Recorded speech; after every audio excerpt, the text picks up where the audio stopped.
Well, my father went to school in the old Spanish system. I mean, reading and writing and all that sort of thing. And let me see, he must have been about, I'd say, 10 years old when the Americans first came. And in those days, when the Americans first started the school system, that must have been around 1902 or 1903.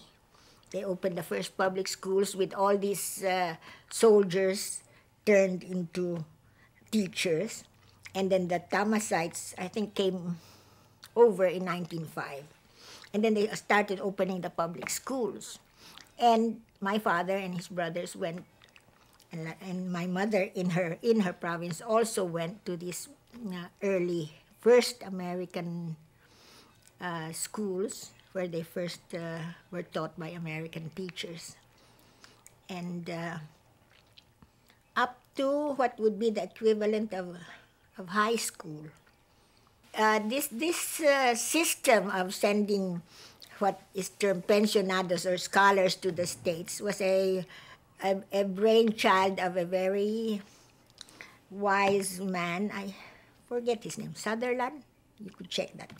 Anyway, he recommended to the Governor General that they get young boys or young men and send them to the States where they can observe democracy in action and to learn firsthand about the American way of life.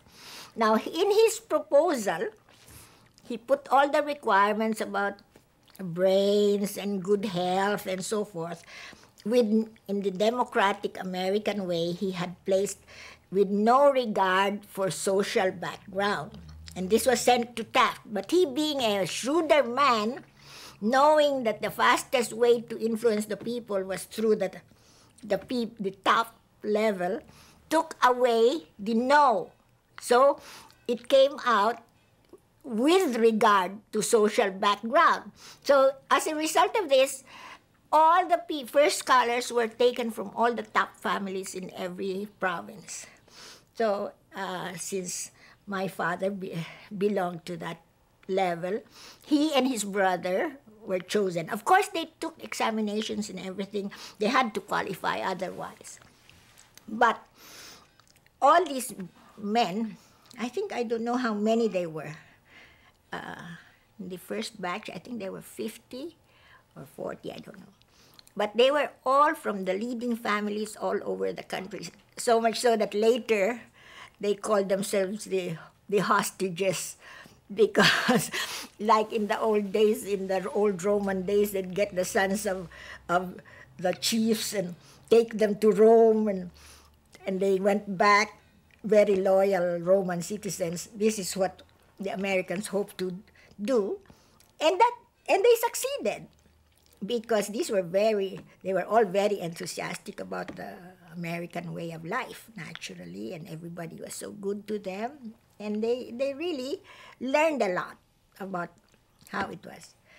Unfortunately, they also learned to want to run their own government. So that's where the problems came in later, because these were all the leaders, came out to be the leaders of that generation. This what they now call the pensionados.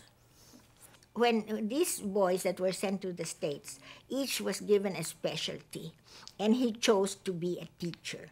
So when he first came, he started as a small barrio teacher, but he was immediately recruited to organize the first school of education in the University of the Philippines, which had just been founded in 1908, I think.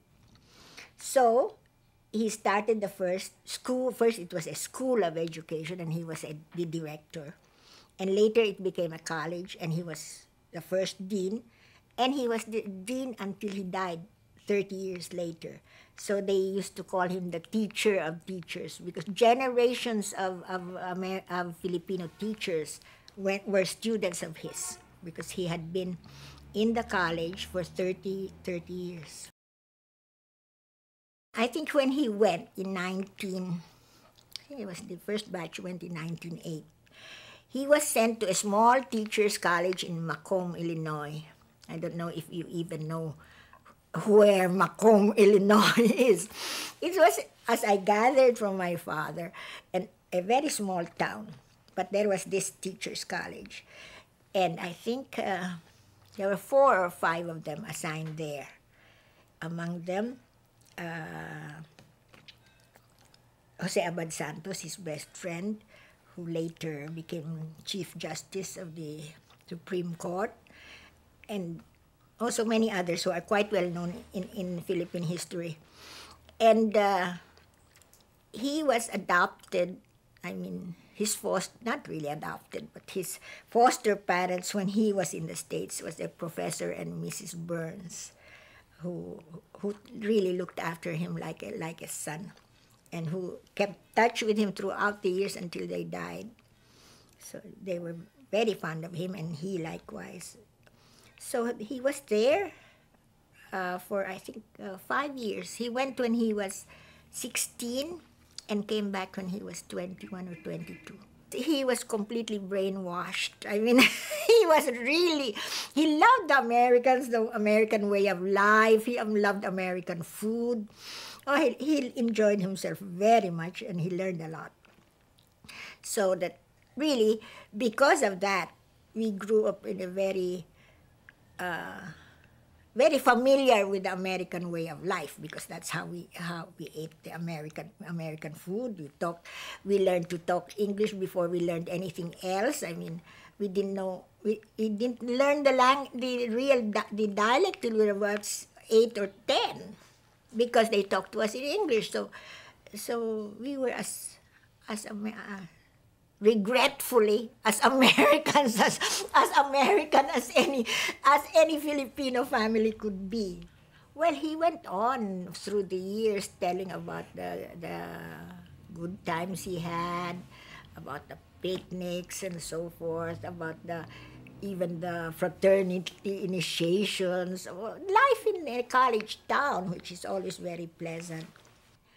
He had gotten to the point should be of treating Americans like people.